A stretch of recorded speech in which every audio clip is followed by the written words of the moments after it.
한국에서 가장 오래된 잡지 신동아 2023년 8월호에 환영과 탄압 동시 받는 파룬궁 제목의 기사가 실렸습니다.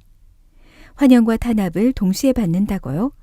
도대체 파룬궁이 뭐길래 이런 극과 극의 평가가 내려질까요? 눈을 돌려보면 파룬궁 수련자는 어렵지 않게 찾을 수 있기도 합니다. 지하철역 입구, 등산로 입구, 공원 등 사람들이 모이는 곳에서 전단지나 수련책자를 나눠주는 사람들이 있죠. 바로 파룬궁 수련자들입니다. 이들은 파룬궁은 중국에서 만들어진 심신수련법의 일종인데 중국 정부에선 종교도 아닌 무려 사교라는 무시무시한 낙인을 찍었다고 호소합니다. 파룬궁은 아직 한국인에게는 낯선 존재이기는 합니다. 같이 한번 알아보실까요? 파룬궁에 늘 따라붙는 의문은 기공수련인가 아니면 종교인가입니다. 파룬궁 수련자들은 종교가 아니다라고 입을 모으지만 종교 색채가 있다는 주장도 있죠. 이런 논쟁에 대해서 은퇴 목회자 강석정 목사는 다음 의견을 제시했습니다. 파룬궁은 종교가 아니며 기독교와도 관련이 없습니다. 이를 두고 이단 혹은 사이비 논쟁을 벌이는 것 자체가 이해되지 않습니다. 개신교 목사께서 말했듯이 종교가 아니란 것이죠. 중국 내 파룬궁 박해기사 죽음을 낳은 운동으로 2001년 퓰리처상을 수상한 이안 존슨 전 월스트리트 저널 기자의 시각도 다르지 않답니다. 이안 존슨은 2004년 펴낸 책 와일드 그레스에서 파룬궁은 사교의 공통정의에서 벗어나 있었다. 회원들은 그룹박 사람들과 결혼하고 외부 친구를 사귀고 정상적인 직업을 갖고 있으며 격리돼 살지 않는다. 세계 종말이 임박했다고 믿지 않고 조직에 상당 액수의 돈을 기부하지 않았다. 가장 중요한 사실은 자살도 물리적 폭력도 용납하지 않는다는 것이라고 했습니다. 중국 전통기공 수련법의 일종인 파룬궁은 진, 선, 인을 수련자가 지향해야 할 근본 가치로 강조합니다. 진실되고 선량하고 인내해야 한다는 뜻이죠. 믿음, 소망, 사랑을 내건 기독교와 의견 유사한 점도 있습니다. 파룬궁 창시자 리홍주 선생은 1999년 신동아 단독 대담에서 다음과 같이 이야기했습니다. 진선이는 하나의 진리를 모아놓은 것이다. 우주의 분자와 원자 속에 존재하는 유일무이한 법칙이다. 인간의 몸과 마음 속에도 당연히 존재하지만 일상생활에서는 알아내기가 어렵다. 이를 밖으로 끌어내 세상 사람들을 선인으로 만들자는 것이 파룬궁의 생각이다. 도덕가치 함양과 더불어 파룬궁이 지향하는 또 다른 가치는 건강 증진입니다. 실제 파룬궁은 건강에 도움이 될까요? 사랑수 분만법으로 널리 알려진 이교원 강북삼성병원 산부인과 교수는 파룬궁 수련의 장점을 이렇게 설명했습니다. 파룬궁을 수련하면서 심신의 변화를 느낄 수 있었다. 술, 담배도 저절로 끊게 된다. 건강에 자신이 생긴다. 심신을 함께 수련하는 성명상수 공법이기에 무엇보다 심신 안정에 긍정적 효과가 있다. 스트레스 관리에 탁월하다. 그런데 파룬궁에서 강조하는 기는 육안으로 실체를 확인할 수 없다는 게 문제입니다. 이 점에 대해서 한국과학기술원에서 응용수학을 전공한 이희진 박사는 다음과 같이 말했답니다.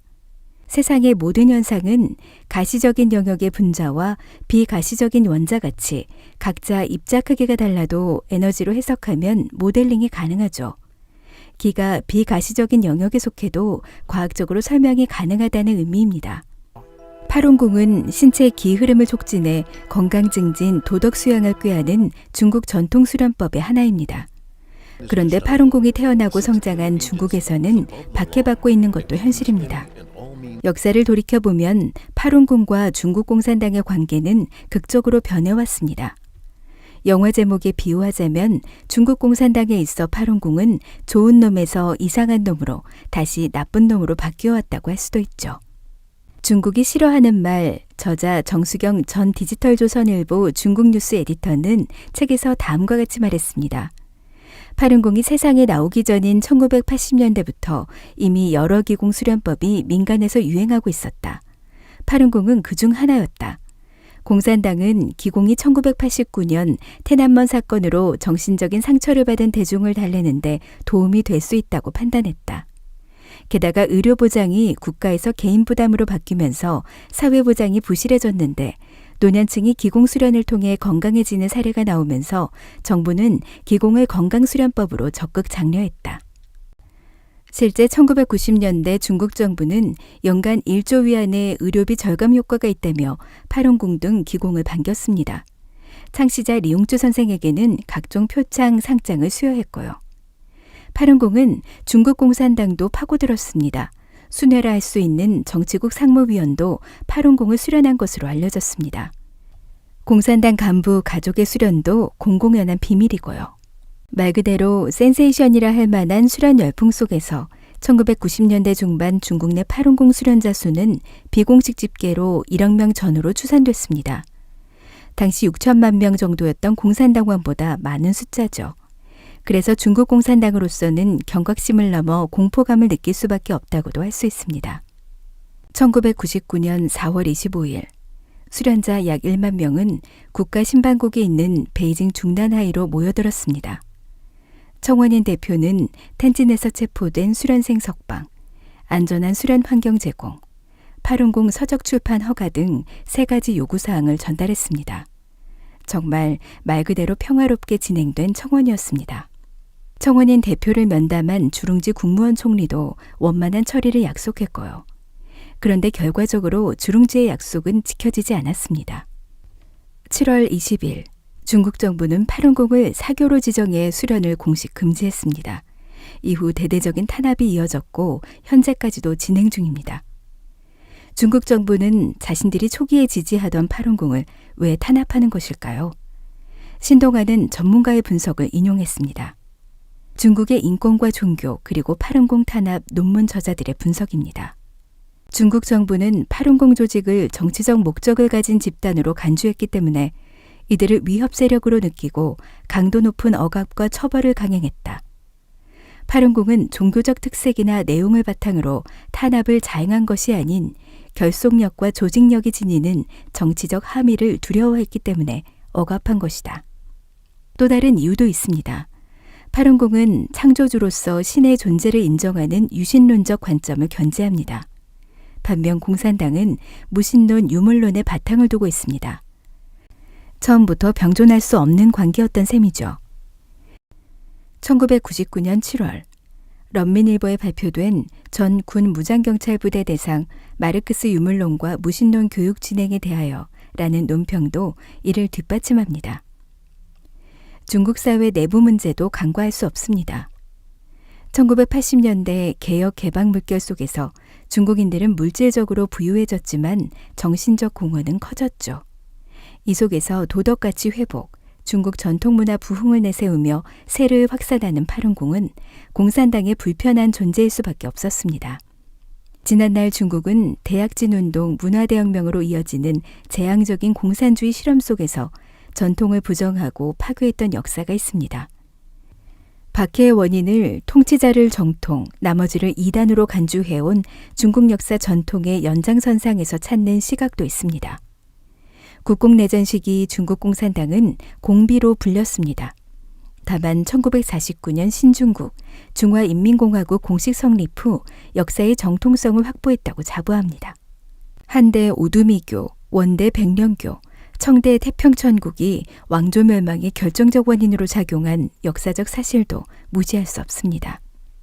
파룬궁을 사교 집단으로 간주하고 박해하는 중국에 대해 마리아 시아창 미국 네바다대 교수는 다음과 같이 분석했습니다. 중국 공산당에서 자신들의 정의한 사교의 특징을 모두 찾을 수 있다. 중국 정부가 제기한 혐의가 사실이고 죄가 인정된다면 중국 공산당은 그보다 많은 범죄에 대해 유죄 판결을 받아야 할 것이다. 돼지 눈에는 돼지만 보이고 부처 눈에는 부처만 보인다는 말이 있죠. 중국 공산당이 마르크스 레닌주의에 기반한 사교니까 파룬궁이 사교로 보였다는 뜻이죠. 마리아 시아창 교수는 파룬궁은 사회에 악영향을 끼치지 않는다는 것이 세계의 전반적인 생각이다 라고도 결론 내렸습니다.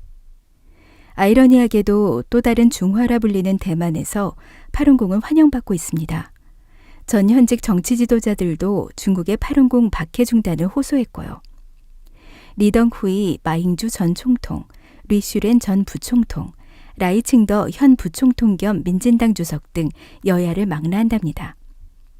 소속 정파를 떠나 보편적 인권 관점에서 파룬궁 박해의 부당함에 목소리를 높이고 있습니다. 대만 내 파룬공 대변인을 맡고 있는 주한치 변호사는 극명하게 대비되는 파룬공을 둘러싼 대만 해협 양안의 태도 차이를 강조했습니다. 오늘날 민주 대만은 수십만 명이 자유롭게 파룬공을 수련하고 있다. 입법원부터 광역지자체 의회까지 수차례 인권 결의안을 통해 중국 정부의 비이성적인 탄압을 규탄하고 박해 실상을 국제사회에 알릴 수 있었다. 중국의 파룬공 박해 중 가장 심각한 문제로는 강제장기 적출이 꼽힙니다. 끔찍하고 믿기 어려운 문제이지만 현실이기도 합니다.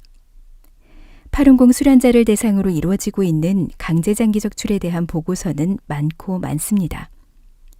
대표적으로 2006년 7월 캐나다 인권 변호사 데이비드 메이터스가 데이비드 킬고어 전 캐나다 아시아태평양 담당 국무장관과 더불어 발간한 국가의 장기가 있습니다. 해당 보고서는 2013년 국가가 장기를 약탈하다라는 책으로 국내 출간됐습니다. 2016년 킬고어, 메이터스, 에단구토만 등 3인은 미국 워싱턴 DC 내셔널 프레스 센터에서 피해 수확, 학살, 갱신판을 발표했습니다. 2019년 중국 재판소의 결론도 다르지 않답니다. 이들 보고서 판결문은 공통적으로 수년간 중국 전역에 걸쳐 광범위하게 강제장기 적출이 자행돼 왔으며 파룬공 수련자들이 장기 공급원 중 하나다라고 적시하고 있습니다. 유럽연합 의회를 비롯한 구미 각국 의회에서는 강제장기 적출 종식에 관한 결의안이 통과되고 있습니다. 미국 국무부는 연례 국가별 인권보고서에 중국 내 파룬공 탄압 실상을 명시하고 있죠. 신동아는 파룬공 심층 취재를 통해서 다음과 같은 결론을 내렸습니다. 파룬공은 전 세계를 통틀어 어떠한 사회 문제도 일으키지 않았으며 해악이라 할 만한 요소도 찾을 수 없다. 여러분 생각은 어떠신가요?